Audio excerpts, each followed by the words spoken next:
on this wedding day? After everything I gave up for you? Selena, I have no choice. I have to protect the family. You don't understand. The sound shattered as the grand hall doors burst open, wedding music still echoing faintly in the distance. But for Selena, everything had collapsed. In that moment, the girl who once believed in love realized the fairy tale had ended, and another journey had begun. I will turn this pain into power, and one day the world will remember my name. I'm Selena Carter.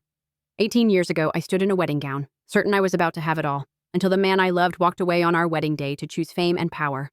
I left that aisle with nothing but a broken heart, and a secret no one knew. I was pregnant.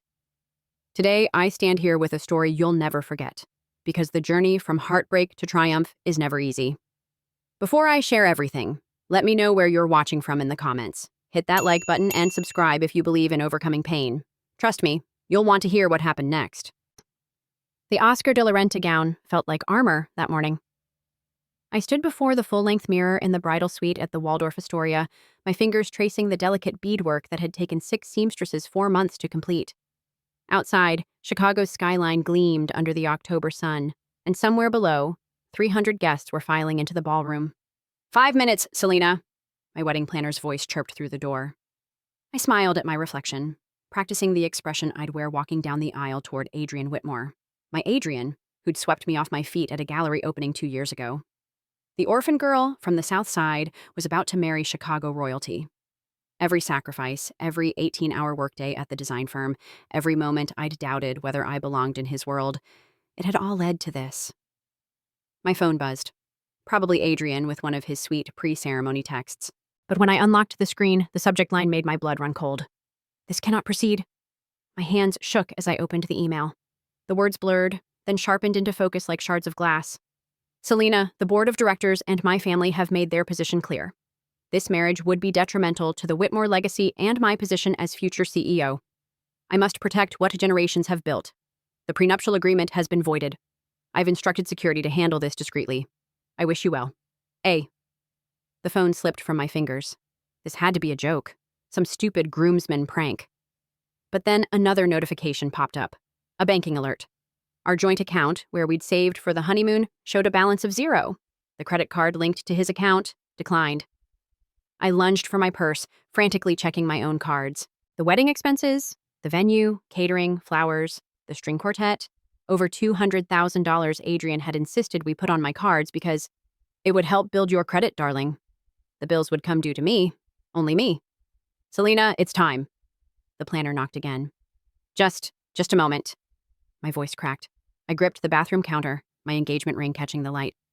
The 15-carat diamond Adrian had chosen suddenly felt like a shackle. In the mirror, my carefully applied makeup began to run as the first tears fell. Then I remembered. My hand flew to my clutch, where I'd hidden the pregnancy test from this morning. 2 pink lines. I'd planned to tell Adrian during our first dance, had practiced the words 100 times. We'd talked about children, about filling that Lake Forest mansion with little ones. A commotion erupted outside. Ma'am, you can't go in there, security's voice. Then my wedding planner, her usual cheerfulness replaced by confusion. What do you mean the wedding's off? The guests are seated. I pressed my back against the bathroom door, my cathedral-length veil pooling around me like shed wings. Through the thin wood, I heard one security guard mutter to another. Boss says to clear her out quietly. Check's already been cut for the band to keep playing so guests don't notice right away. They were going to escort me out like I was trespassing. Like I was nothing. My phone buzzed with texts from bridesmaids asking where I was. Then the first social media notification appeared. Someone had live-streamed the empty altar, the confused guests, the hurried whispers. The caption read, Whitmore wedding canceled, bride nowhere to be found, Chicago scandal. Within minutes, my phone exploded with notifications. The girl who'd dared to reach above her station had been put back in her place, and Chicago's elite were watching it happen in real time. I forced myself to stand, to look once more at the woman in white staring back at me from the mirror. She looked like a stranger, someone who'd believed in fairy tales and forever. I unpinned the veil with shaking hands, let it fall to the marble floor. The security knock came, firm and professional. Miss Carter, we need you to vacate the premises. I opened the door, held my head high as I walked past their uncomfortable faces. The service elevator, of course, couldn't have the discarded bride walking through the lobby. As the doors closed, I caught a glimpse of the main ballroom through a cracked door. Adrian's mother, Constance Whitmore, stood at the entrance in her champagne-colored mother-of-the-groom dress, greeting guests with practiced calm. She saw me. Our eyes met for just a moment, and her lips curved in the smallest, coldest smile. The elevator descended, and with each floor, I felt myself falling further from the life I'd built, the future I'd planned. Dying. By the time I reached the parking garage, where my beat-up Honda sat between two Bentleys, I was no longer Selena Carter, interior designer and bride-to-be. I was just Selena, 24, pregnant, and completely alone, with a designer dress I couldn't return and debts I couldn't pay. The October wind hit my face as I drove away from the Waldorf, wedding dress still on, mascara streaking my cheeks. In the rearview mirror, the hotel grew smaller, but the weight in my chest only grew heavier. I didn't know it then, but that weight would either crush me or forge me into something unbreakable. It would take 10 years to find out which. The studio apartment in Pilsen felt like a tomb after the Lakeshore Drive penthouse Adrian and I had shared. Paint peeled from the radiator that clanged all night, and the windows faced a brick wall. I'd traded my designer furniture for a mattress on the floor and a folding table from Goodwill. Rock Bottom had a zip code, and it was mine. My phone hadn't stopped buzzing for 3 days. I finally looked, scrolling through the digital carnage of my life. The TikTok video had gone viral, 3 million views of Chicago's most humiliating bride. Someone had edited it with Pachelbel's Canon, the song I was supposed to walk down the aisle to. The comments were a masterclass in cruelty. Gold digger got what she deserved. Imagine thinking you could marry into the Whitmore's LMAO. She really thought she did something with that dress. Then came the email that knocked the last bit of wind from my lungs. Martina, my boss at Lux Interiors, didn't bother with pleasantries. Selena, given recent events and their impact on our firm's reputation, we're terminating your position effective immediately. Your personal items will be mailed. Do not attempt to enter the premises. 7 years. I'd given that firm 7 years, working weekends, skipping vacations, building their sustainable design division from nothing. Gone with a 2-line email. I sat on the mattress, still in the same sweatshirt I'd worn for 3 days, and did the math. The wedding bills would hit in 30 days. My savings, what little wasn't in the joint account Adrian had emptied, might cover 2 months' rent if I ate nothing but ramen. The pregnancy? I couldn't even think about that yet. My stomach chose that moment to revolt. Morning sickness, the pregnancy app informed me, though it was well past noon. I barely made it to the bathroom, retching until my ribs ached. When I finally lifted my head, the woman in the mirror looked like a ghost. Hollow eyes, skin like paper, hair that hadn't seen shampoo since the wedding that wasn't. That's when I felt it. A flutter, too early to be movement, but undeniably there. I pressed my hand to my belly, and for the first time since Adrian's email, I let myself really cry. Not the pretty tears of a jilted bride, but raw, ugly sobs that came from somewhere primal. "I'm so sorry," I whispered to the life growing inside me. "You deserve so much better than this." The landlord knocked while I was still on the bathroom floor. Mr. Chen had always been kind, bringing me leftover dumplings from his restaurant downstairs, but business was business. "Selena, I see the news," he said through the door, his English careful and sympathetic. "I'm sorry, but other tenants complain. Reporters coming around, bothering everyone. You need to go. End of month." 2 weeks. I had 2 weeks to find somewhere else to fail. I forced myself to shower, to put on real clothes, to walk to the library where I could use the computers for free. My inbox was a graveyard of rejections. Every design firm in Chicago had seen the video. One creative director I'd known for years was brutally honest. "No one wants to hire Adrian Whitmore's cast-off. It's not personal, but the Whitmores have connections everywhere. You're radioactive, Selena. Maybe try another city?" Another city. With what money? With what energy? The pregnancy fatigue hit me in waves, and I'd already thrown up twice in the library bathroom. That night, I found a food pantry near the university. The volunteers were kind, didn't ask questions when they saw my face. I stood in line with my canvas bag, surrounded by people who'd been invisible to me when I lived in Adrian's world. Now I was one of them, clutching my box of generic cereal and canned beans like lifelines. Walking home, I passed a boutique where I used to shop. In the window, a mannequin wore a dress I'd designed during my brief stint at a high-end label. Before Lux, before Adrian, when I still believed talent was enough. The tag read $3,000. I'd made $500 on that design. My phone rang. Unknown number. I almost didn't answer, but desperation won. "Miss Carter, this is Amy from Chicago General Billing. Regarding your prenatal appointment last week." "Prenatal appointment?" I interrupted. "I haven't—" "Oh, I apologize. It seems there's been an error. Have a good evening." The line went dead, but ice settled in my stomach. How did they know? I hadn't told anyone, hadn't seen a doctor yet. Then I remembered. Adrian had access to my insurance information. Was he checking up on me? Making sure there were no complications to his clean exit? I made it back to my apartment as the sun set, painting the brick wall outside my window a deep orange. Somewhere in Lincoln Park, Adrian was probably having dinner at his club, fielding sympathetic comments about his unfortunate situation with that unsuitable girl. I sat at my folding table with my food pantry dinner and opened my laptop. The cursor blinked in the search bar, waiting. I could look for jobs in other cities. I could research pregnancy resources. I could start planning a future that didn't include crawling back to anyone who'd made me feel this small. Instead, I typed, starting over with nothing. The first result was a forum for people rebuilding after loss. Their stories made mine look like a paper cut. Widows, refugees, abuse survivors. But one comment stopped me cold. Rock bottom is just a foundation. Build on it. I closed the laptop, placed my hand on my still flat stomach, and made a decision. They wanted me to disappear, to fade into nothing. But Selena Carter didn't survive the Southside foster system to be erased by people who inherited their power. Tomorrow, I'd start building. Tonight, I'd let myself grieve the life that never was. Detroit in January felt like the edge of the world. I'd sold my engagement ring to a pawn shop owner who didn't even pretend it was worth what Adrian paid, packed everything I owned into 3 boxes, and bought a one-way Greyhound ticket to the only city where rent was cheaper than Chicago and no one knew my name. The night I arrived, the thermometer read -10. My temporary shelter was a garage apartment above a Vietnamese grocery, the kind of place that rented by the week and didn't ask for references. Mrs. Nguyen, the owner, took one look at my swollen belly, 5 months now and impossible to hide, and added an extra blanket to the pile of threadbare linens. "You eat," she commanded, pressing a container of pho into my hands. "Baby needs food." I hadn't told her I was carrying triplets.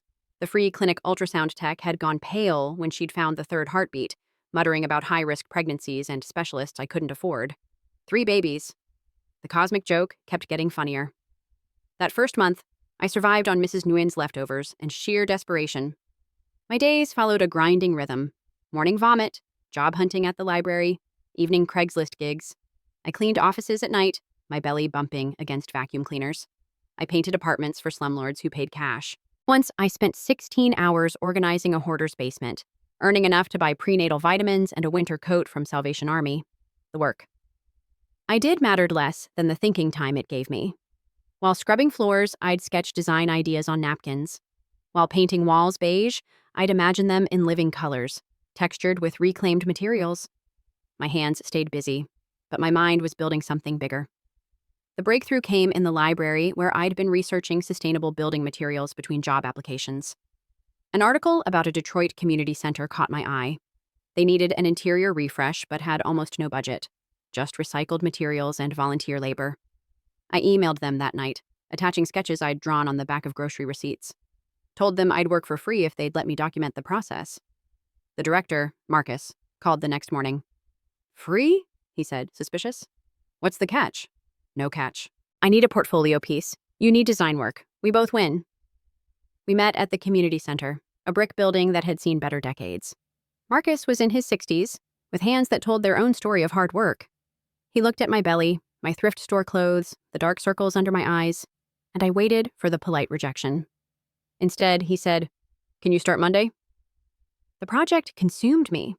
I haunted demolition sites for reclaimed wood, sweet-talked factories into donating fabric remnants, transformed industrial waste into design elements.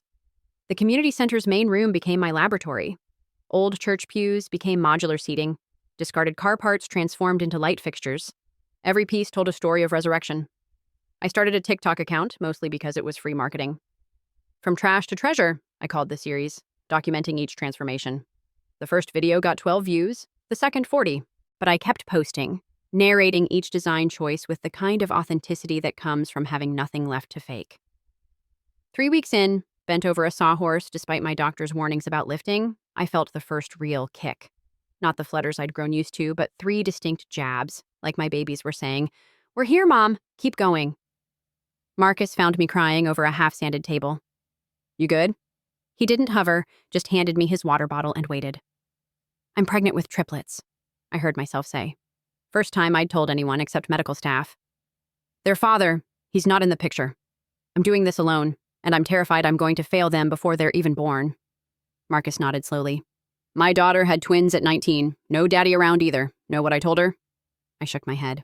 Love multiplies. Everything else, that's just logistics. That night, hunched over my laptop in Mrs. Ween's garage, I wrote a business plan on the back of utility bills. Green space design, interiors that honored both the planet and the people who inhabited them. No venture capital, no investors who could pull an Adrian. Just skill, salvage, and stubborn hope. The community center reveal happened on a Tuesday.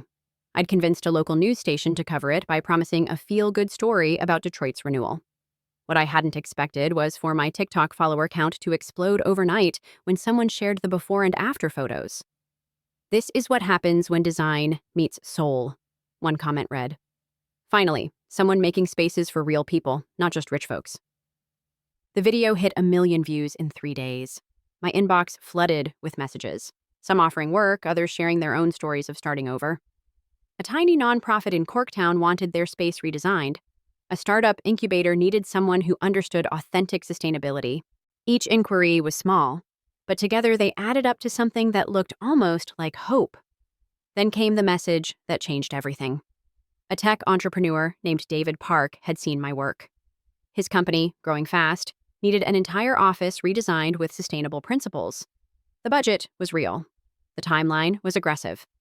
The opportunity was mine if I could start immediately.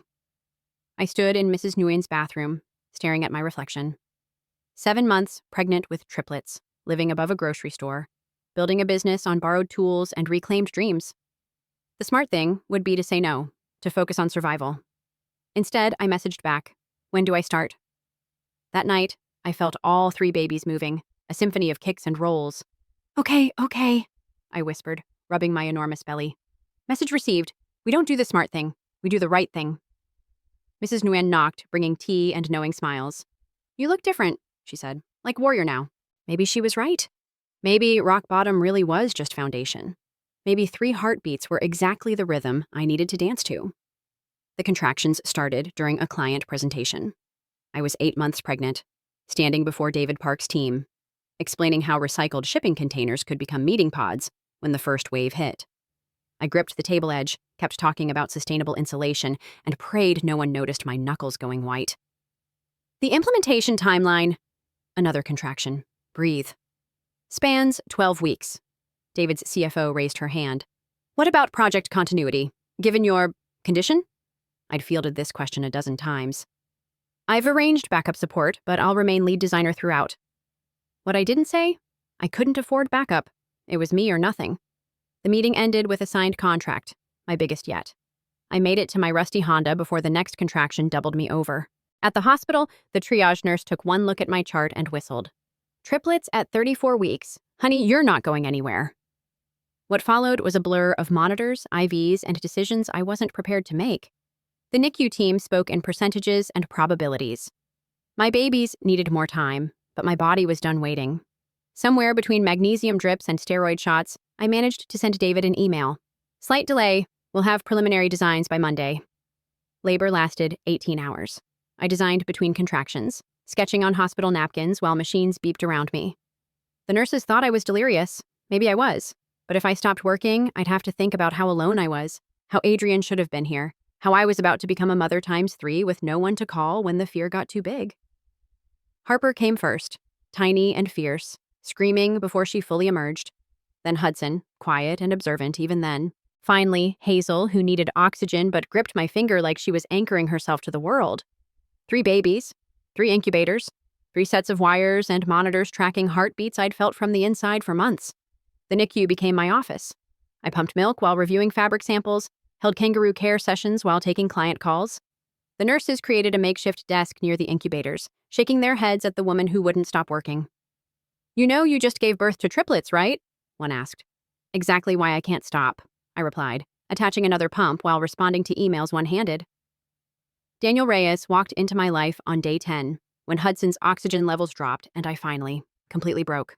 I was sobbing over my laptop, trying to revise drawings I could barely see through tears when this stranger in a rumpled suit appeared. Wrong room, I managed. The happy families are down the hall. He smiled, tired but genuine. Actually, I'm looking for Selena Carter. David Park sent me. Said you might need some legal help with your contracts. I can't afford a lawyer. Pro bono, David's covering it as part of supporting his designer. Daniel pulled up a chair, careful not to disturb the jungle of medical equipment. He didn't mention the triplets, though. That's... wow. Something about his wow, not pitying, just genuinely impressed, made me laugh. First time since the birth. Yeah, I'm extra like that. Daniel became my unlikely anchor. He'd appear with coffee and contract revisions, hold Harper while I sketched, tell me about his own chaotic family in Pilsen. Turned out we'd been at DePaul the same years, probably passed in hallways, existing in parallel universes until Detroit brought us together. Why are you really here? I asked one night, all 3 babies finally stable enough to be in the same room. David's not this generous. Daniel looked uncomfortable. He didn't send me. I mean, he mentioned you needed help, but he focused on Hudson, sleeping in his arms. I saw your TikTok. My mom did, actually. Forwarded it to the entire family WhatsApp with about 50 prayer hands emojis. Said you reminded her of herself. Young, alone, too stubborn to quit. So you, tracked me down? Sounds creepier when you say it like that. He shifted Hudson gently. I know what it's like to build something from nothing. My parents came here with literally nothing. Mom cleaned houses while Dad worked construction, put 3 kids through school. I figured maybe I could pay it forward. I wanted to protest, to insist I didn't need charity. But Harper chose that moment to cry, setting off a chain reaction with her siblings. As we juggled bottles and diapers, Daniel moving with surprising competence, I realized maybe this wasn't charity. Maybe it was just what people did. Showed up for each other when showing up was all they had. 6 weeks later, we were discharged. Daniel helped load 3 car seats into my Honda, which looked even rustier next to his practical sedan. Mrs. Nguyen had prepared the garage apartment with borrowed cribs and a lifetime supply of pho. You sure about going back to work so soon? Daniel asked, watching me balance Hudson while checking my phone. David's project launches next month. This is my shot. He nodded, understanding ambition born from desperation. If you need help, I know. And I did. For the first time since Adrian's email destroyed my world, I knew I wasn't alone. Not because of romance. I couldn't even think about that. But because sometimes people just show up. That night, surrounded by 3 tiny humans who depended on me for everything, I updated my TikTok. The video was raw. Me in milk-stained clothes, babies crying in the background, design samples spread across burp cloths. The caption read, "Building an empire, 3 heartbeats at a time." It went viral overnight. Comments poured in from parents, entrepreneurs, anyone who'd ever tried to create something while life happened around them. Greenspace got more inquiries than I could handle. And somewhere in Chicago, I hoped Adrian saw it. Hoped he realized what he'd walked away from. But mostly, I was too busy to care. Empire building waits for no one, especially when your board of directors still needs diaper changes. 10 years felt like both forever and yesterday. I stood in my Manhattan office, floor-to-ceiling windows overlooking Bryant Park, reclaimed wood furniture I'd designed myself, walls covered in sustainability awards, and marveled at the distance between now and that garage apartment in Detroit. Mom, Hudson won't give me back my robotics kit. Harper's voice carried from the workspace I'd created for them. At 13, my triplets were brilliant, chaotic, and absolutely unstoppable.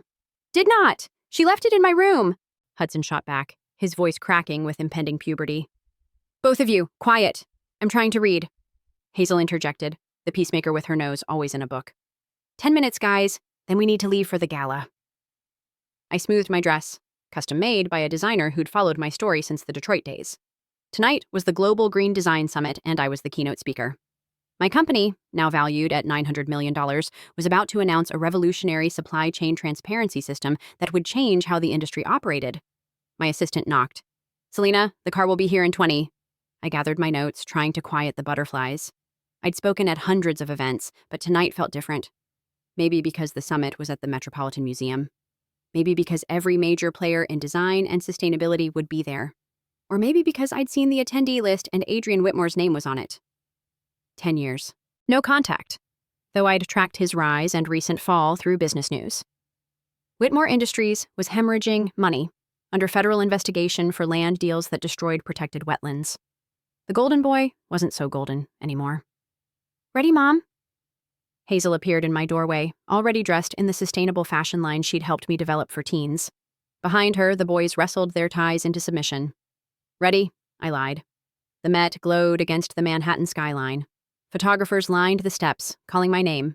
Selena, over here. Is it true green space is going public? I smiled, posed, kept my children close. They'd grown up in the public eye, handling attention with more grace than most adults. Harper discussed her AI project with a reporter. Hudson charmed everyone with his easy humor. Hazel quietly observed, those amber eyes, so like her father's, missing nothing.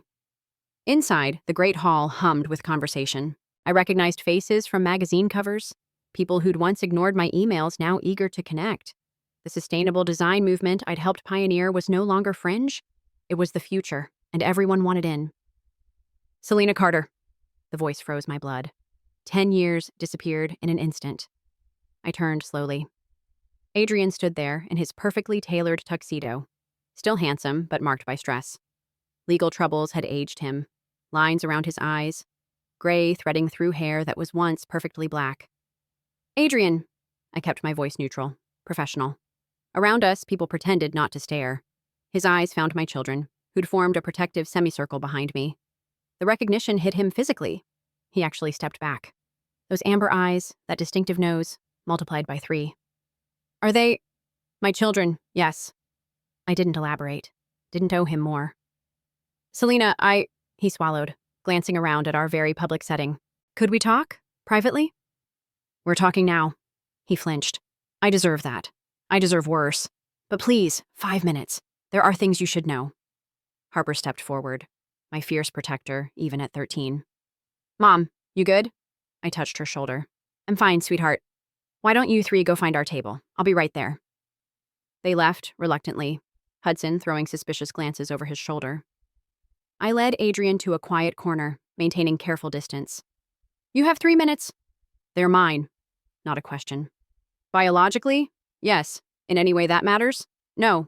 He absorbed that, then surprised me. I know about the investigation, the FBI. They're going to find things, Selena. Things that go back to when we were together. Your name might come up. My name? I had nothing to do with your business. No, but my mother, she kept files on everyone she considered a threat, including you, including... His eyes darted toward my children. Them. Ice formed in my stomach. What kind of files? DNA tests she ordered without your knowledge, when you were pregnant. She had contacts at the lab, wanted to be sure they were mine before taking action. The prenatal appointment call I'd never made suddenly made sense. She knew? She knew, and she'll use it if it helps our case. Claim you were extorting me, that the pregnancy was calculated. She's desperate, Selena. We're about to lose everything. I laughed, bitter, sharp. Like you made me lose everything? I'm trying to warn you. No, you're trying to save yourself. Again. I straightened, found my steel. Here's what's going to happen. You're going to walk away. If your mother comes after my children, I'll bear you both. I have resources now, Adrian. Good lawyers, better PR, and a story that will make you wish you'd only lost money. I loved you. The words fell between us like stones. I was a coward, but I loved you. You loved the idea of me. The reality was too inconvenient. I checked my watch. Your 3 minutes are up. I walked away, my heels clicking against marble, each step carrying me further from the girl who'd cried in a wedding dress. Behind me, I heard him call my name once, but I didn't turn. At our table, my children waited. Hazel took my hand silently. Hudson cracked a joke about the weird, tiny food. Harper watched me with eyes that saw too much. Old client, I told them. Nothing important. The lights dimmed for the program to begin. As I prepared to take the stage, to speak about building sustainable futures, I realized Adrian had given me an unexpected gift. The last ghost of my past had shown his face, and I'd faced him without crumbling. Ladies and gentlemen, the host announced, please welcome the visionary behind Green Space Industries, Selena Carter. I rose, my children applauding loudest of all, and walked toward the podium. Whatever came next, FBI investigations, Constance Whitmore's schemes, the complicated truth of my children's paternity, we'd handle it. After all, I'd built an empire from ashes. A little fire couldn't scare me now. The Met's Temple of Dender glowed under strategic lighting, transforming the ancient stones into something otherworldly. I stood at the podium, looking out at 800 faces representing billions in sustainable development. My children sat front row, beaming with pride that made my chest tight. 10 years ago, I began. I stood in a Detroit food pantry, pregnant with triplets, holding a box of generic cereal and wondering how I'd fallen so far. Gentle laughter rippled through the crowd. They knew my story, or thought they did. That night, I made a decision. I could let circumstances define me, or I could redefine what success looked like. I spoke about GreenSpace's journey, our revolutionary supply chain transparency, how we'd transformed waste into wealth, but I kept catching glimpses of Adrian, alone at a back table, his face a study in regret. We don't just design spaces, I continued, finding my rhythm. We design futures where sustainability isn't sacrifice, it's strategy. The applause felt like vindication. As I left the stage, accepting congratulations, I noticed the whispers starting, phones appearing, urgent texting. Something had shifted in the room's energy. Daniel appeared at my elbow. Still my lawyer, still my friend, though we'd never crossed the line into more. We have a problem. He showed me his phone. A gossip blog headline screamed, "Billionaire's secret triplets. Whitmore heir abandons pregnant fiancé, now she's worth more than him." The article included photos. Adrian watching my children, their faces side by side showing undeniable resemblance. Someone had been ready, waiting for this moment. "Mom?" Harper materialized beside me, her own phone in hand. "Why are people saying that man is our father?" The room seemed to tilt. I'd always planned to tell them, but not like this, not in public with cameras everywhere. "Let's go," I said, but it was too late. Adrian was walking toward us, and the crowd parted like he was Moses with a bad reputation. Phones rose like weapons, everyone sensing blood in the water. "Selena." He stopped just out of reach, smart enough not to push. "I'm sorry. The leak didn't come from me." "It never does it?" I kept my voice low, aware of the recording devices. "Things just happen around you." Hudson and Hazel flanked Harper now, my trio united against this stranger who shared their features. The resemblance was undeniable. Those amber eyes, the distinctive curve of their jaw. I saw the moment Hudson understood, saw his face harden with inherited betrayal. "You're him," Hudson said flatly. "The coward who left." Adrian flinched. Yes." "Why now?" Hazel asked, ever the analyst. "Why appear now?" Before Adrian could answer, a commotion erupted near the entrance. Constance Whitmore swept in like she owned the place, which, given her donations, she practically did. At 70, she remained formidable in Chanel and judgment. "There you are," she said to Adrian, ignoring me completely. Then her eyes found my children, and something predatory flickered across her face. "So these are my grandchildren." "No," I said simply. "They're not." She smiled. The same cold curve I'd seen in that service elevator. "Biology says otherwise." I had the tests, dear. All properly documented. "Constance." A new voice joined our horrible reunion. David Park, my first real client, now a tech billionaire himself. "Funny seeing you here. Didn't realize you supported sustainable development." She stiffened. David was new money, but serious power. The kind even Whitmores couldn't dismiss. "I support my family," she said carefully. "Really?" David pulled out his phone. "Because these emails suggest otherwise. Something about paying off city inspectors to fail GreenSpace's early projects? My cybersecurity team found them while investigating some harassment of my favorite designer." The blood drained from Constance's face. Around us, phones captured everything. That's fabricated." "Is it?" Daniel stepped forward, full lawyer mode. "Because we have 17 other instances of Whitmore Industries sabotaging competitors. The FBI might be very interested given their current investigation." I watched Adrian process this. His mother had tried to destroy me even after he'd walked away. The last scales fell from his eyes. "Mother, tell me you didn't." "I protected our family. That girl was nobody, nothing, and you were ready to throw away generations of—" "Stop!" Adrian's voice carried enough pain to silence her. He turned to me, to our children. "I'm sorry, for all of it. For being too weak to stand up to her, for choosing name over love, for every single day you had to do this alone." "We weren't alone," Harper said fiercely. "We had Mom. That's all we needed." But I saw Hudson wavering, Hazel calculating. They deserved more than public spectacle. "We're leaving," I announced. "Adrian, if you want to discuss this, Daniel will arrange a meeting. Constance, if you come near my children again, I'll use every resource I have to end you. And I have considerable resources." I gathered my children, preparing for dignified exit, but Adrian surprised me. "The investigation," he said loudly enough for everyone to hear. "I'm cooperating fully, turning over everything, including evidence of my mother's activities." He looked at Constance with something like pity. "It's over, Mother. All of it." She aged a decade in seconds, realizing her son had just chosen truth over family loyalty. We left them there, the prince who'd lost his kingdom and the queen who'd destroyed it trying to save it. Outside, Manhattan pulsed with life, taxis and dreams and endless possibility. "You okay?" Daniel asked, shepherding us to the car. I looked at my children, confused, angry, but unbroken. "We will be."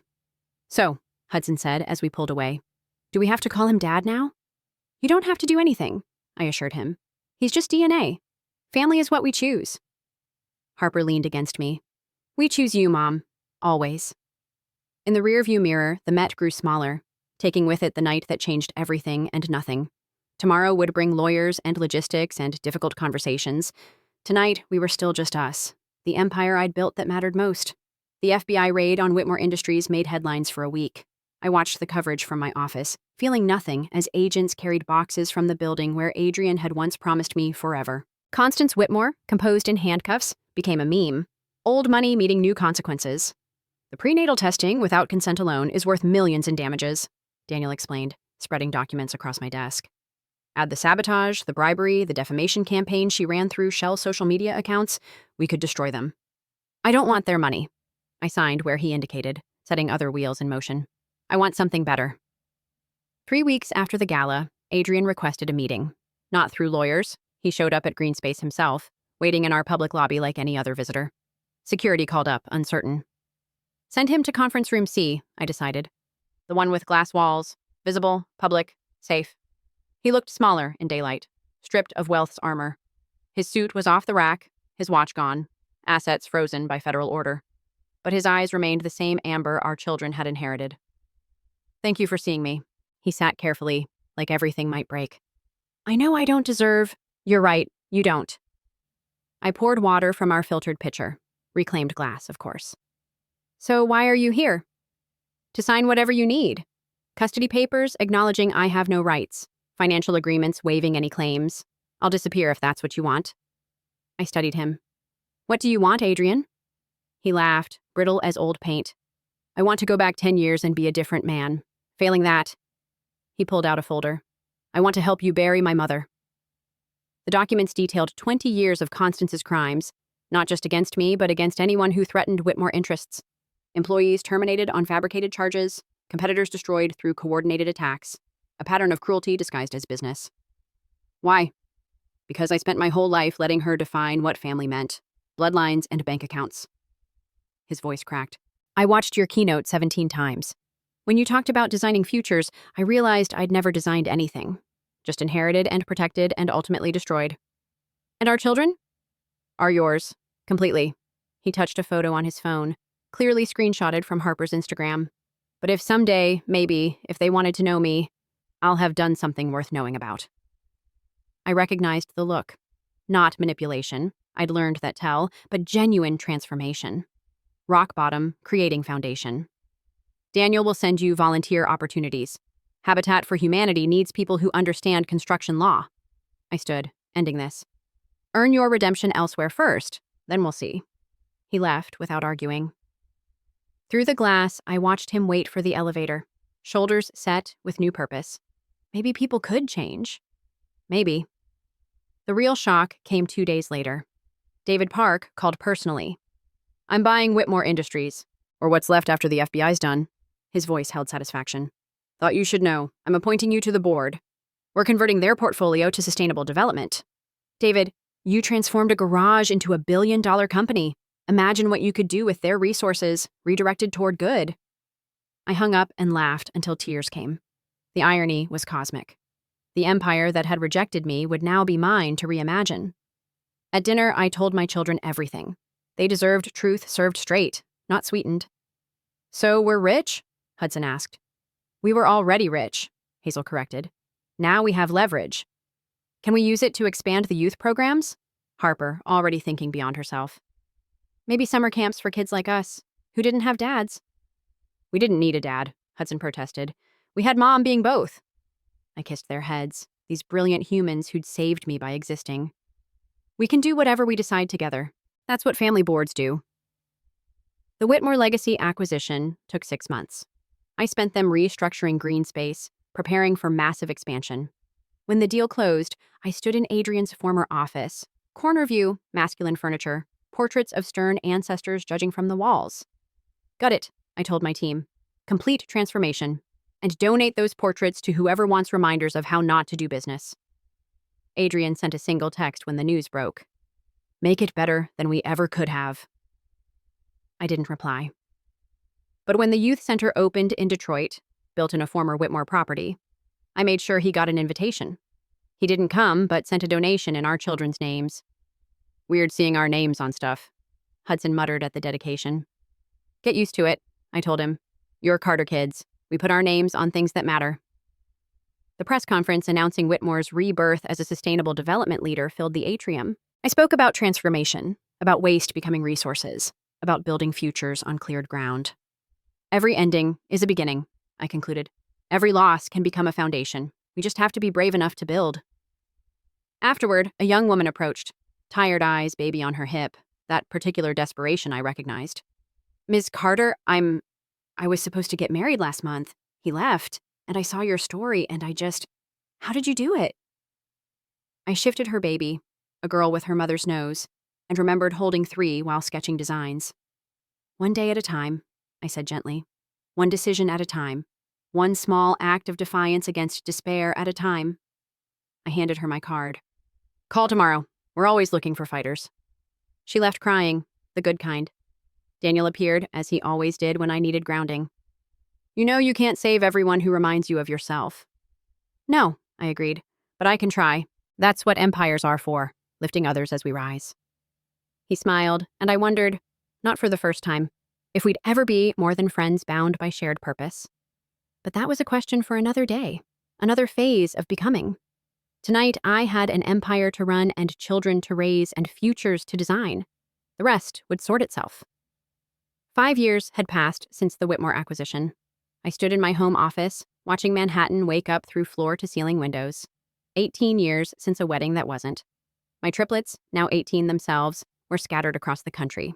Harper at MIT, Hudson at Berkeley, Hazel at Columbia. Empty nest syndrome hit different when your nest had held 3. Coffee. Daniel stood in the doorway, 2 mugs in hand. We'd finally crossed that line 3 years ago. Not a dramatic moment, just quiet recognition that we'd been everything but lovers for so long, the title seemed redundant. He moved in last year, bringing his practical sedan and terrible taste in movies. Thanks. I accepted the mug, leaning into his warmth. Ready for tonight? The Green Legacy Awards, our industry's Oscars. I was receiving the Lifetime Achievement Award, which felt surreal at 42. But it wasn't the award that had my stomach in knots. Adrian will be there, Daniel said, reading my mind as usual. He's presenting.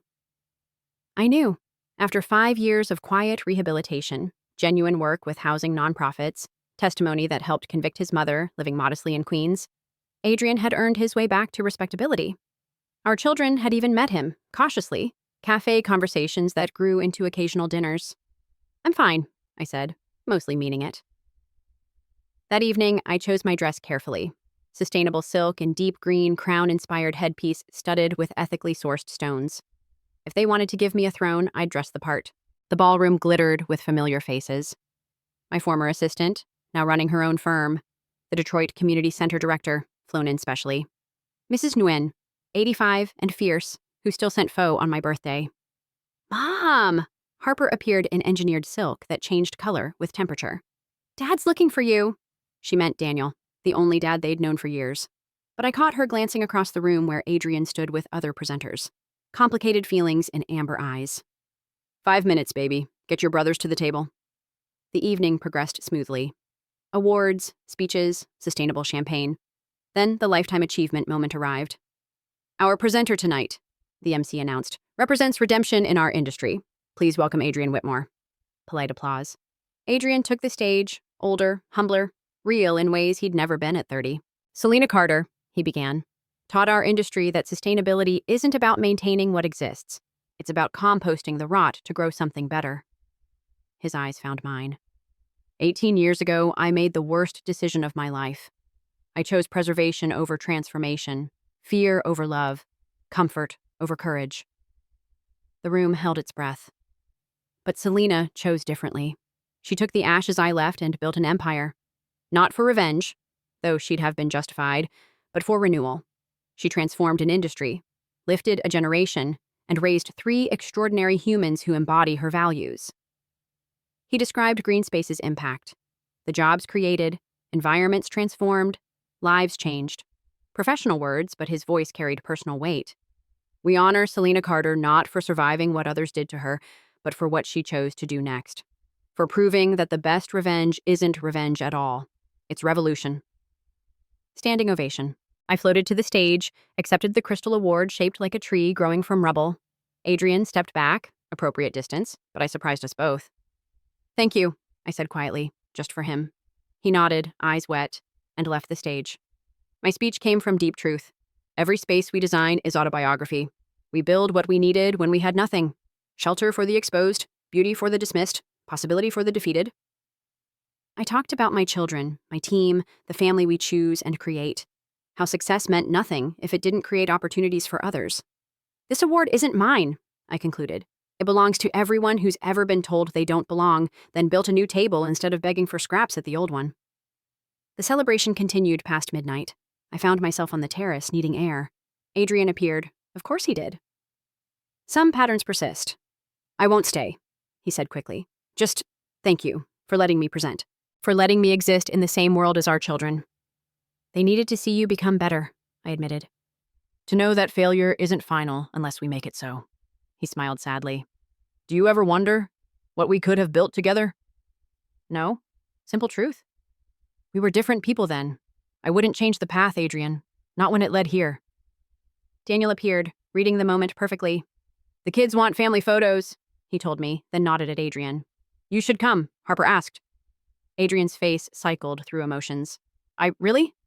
I made the choice that defined me, building bridges where others burned them. "Really, but Daniel's in the center. That's non-negotiable." The photo would make headlines. The famous designer, her partner, her ex, and 3 brilliant teenagers proving that family shapes itself around love, not convention. Hudson cracked jokes.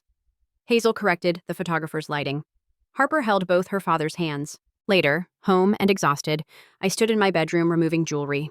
The crown came off last, set carefully on its stand.